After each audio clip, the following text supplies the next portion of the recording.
सहेलियां। वो दोनों सड़क किनारे एक दूसरे के हाथ में हाथ डाले खड़ी थी। दोनों की उम्र 60 से 70 साल के दरमियान मालूम होती थी। दोनों में से कौन किसको सहारा दे रहा था बताना मुश्किल था, क्योंकि शायद वो दोनों ही एक दूसरे का सहारा थी।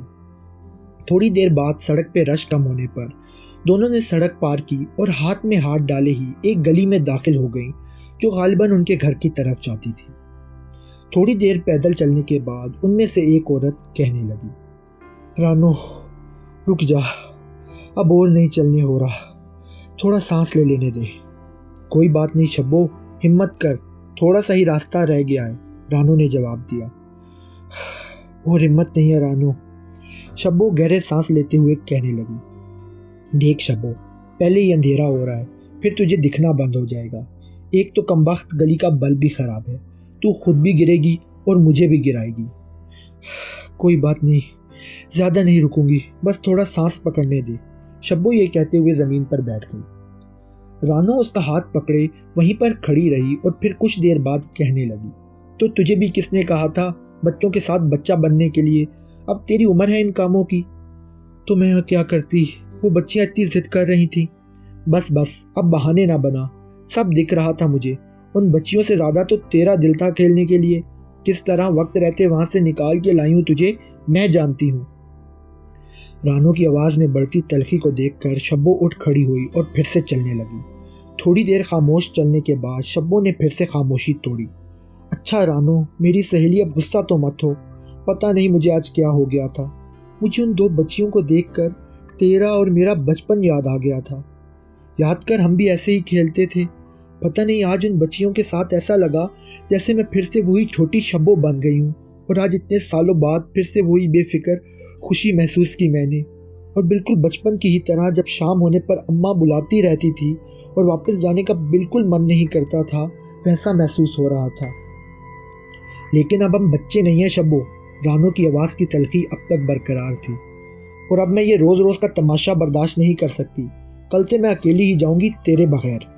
ये कहकर रानो ने शब्बो से अपना हाथ छुड़वाया और अपने घर के दरवाजे की तरफ बढ़ गई। वो आज रोज़ की तरह शब्बो से गले भी नहीं मिली थी। शब्बो गली के दरमियान में आंसू भरी आंखों से रानो को तकती रही, लेकिन रानो ना पलटी और गेट खोलकर अपने घर में दाखिल हो गई। थोड़ी देर बाद शब्बो भी अपने घर चली गई, जो रानो के घर से चंद कदम दूर सामने की तरफ था। रात के 2 बज चुके थे। 4 घंटों से लगातार लेटे रहने के बावजूद नींद थी कि आने को ना थी। रानो अब करवटें बदल बदल कर थक चुकी थी।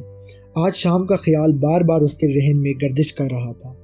ये शब्बो और उसकी पहली लड़ाई नहीं थी, लेकिन ये लड़ाई काफ़ी अरसे बाद हुई थी, और अरसे बाद होने वाली लड़ाई भी पहली दफ़ा जैसी ही अजियत देती है। अब ये ख्यालात रानो को अपनी गलती का एहसास बहुत शिद्दत से दिलवा रहे थे।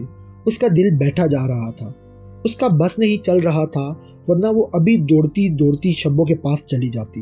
लेकिन अब रात बहुत हो चुकी थी, लिहाजा उसने सुबह का इंतज़ार किया और रोशनी होते ही सीधा घर से निकलकर भागती भागती शब्बो की तरफ चली आई। शब्बो शब्बो कहते हुए वो जोर जोर से शब्बो के कमरे का गली की तरफ खुलने वाला लोहे का दरवाज़ा पीटने लगी। थोड़ी देर दरवाज़ा बजाने के बाद शब्बो अंदर से बाहर आई। उसकी आंखों में रंज था। शब्बो के सामने आते ही रानो ने उसे गले लगा लिया। अरे मेरी सहेली, नाराज़ है मुझसे? देख, सुबह सुबह ही बिना मुंह धोए भागी भागी तेरी तरफ आई हूँ। पूरी रात नींद नहीं आई मुझे, सिर्फ तेरे बारे में सोचती रही हूँ। तू भी नहीं सोई होगी, जानती हूँ मैं। हाँ, आधी रात तक तो मैं भी नहीं सोई, लेकिन फिर जो आंख लगी तो अब खुली है तेरी आवाज़ से। पर मैं तो पूरी रात नहीं सो पाई। पूरी रात अपनी कई बातों के बारे में सोचती रही हूँ। पता नहीं गुस्से में क्या क्या बोल गई तुझे तो पता ही है ना, जब थक जाती हूँ तो कुछ समझ नहीं आता। तू सही कहती है, मेरे पाँव के साथ दिमाग भी चलना बंद हो जाता है। रानो बिना रुके बोले चले जा रही थी। अरे पगली, तुझसे भी नाराज़ रह सकती हूँ क्या? बैठ इधर, बात सुन मेरी। वो ये कहते हुए दरवाजे के सामने बनी सीढ़ियों पर बैठ गई। बचपन से साथ हैं हम, ना जाने कितनी बार लड़े हैं, अब तो याद भी नहीं। कभी तूने मुझे मना लिया, कभी मैंने तुझे। तो आज कैसे नाराज़ जा सकती हूँ यहाँ से? जा? ये क्या कह रही है? लगता है मेरी कल की बातों को ज़्यादा दिल पर ले लिया तूने। वो तो मैंने वैसे ही कह दिया था, इसका मतलब ये तो नहीं कि तू मुझसे नाराज़ होकर चली जाए। रानो की आंखों में आंसू थे, पर शब्बो के नहीं, जो अमूमन रानो से ज़्यादा जज्बाती थी। शब्बो ने अपने हाथों में रानो के चेहरे को पकड़ते हुए कहा, जा तो मैं रही हूँ, पर यह कभी मत सोचना कि तुझसे नाराज होकर जा रही हूँ। अगर नाराज नहीं है तो फिर मत जा। देख 60 साल साथ गुजारे हैं हमने, तू मेरे बगैर नहीं रह सकेगी। मेरा तो पता नहीं, लेकिन रब से दुआ है कि तू मेरे बगैर रह ले। अभी शब्बो का यह कहना ही था कि रानो ने पीछे से एक आवाज़ सुनी, अम्मा अम्मा। ये रिजवान की आवाज़ थी। अम्मा, आप यहाँ बैठी हैं और मैं आपको कहाँ कहाँ ढूंढ रहा हूँ।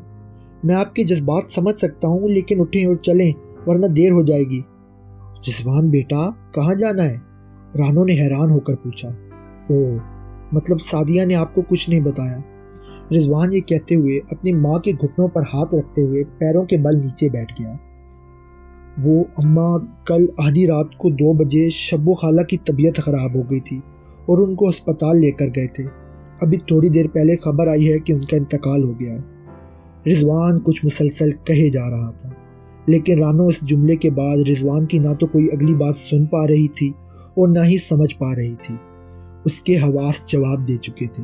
उसके कानों में सिर्फ एक आवाज़ गूंज रही थी, रब से दुआ है तू मेरे बगैर रह ले। अगर आपको ये कहानी पसंद आई हो तो इस वीडियो को लाइक ज़रूर कीजिएगा और अपनी कीमती राय का इजहार नीचे कमेंट सेक्शन में ज़रूर कीजिए। इसके अलावा इस चैनल को सब्सक्राइब कर लें और बेल आइकन भी दबा लें ताकि हमारी हर नई अपलोड आप तक जल्द से जल्द पहुंचती रहे। शुक्रिया।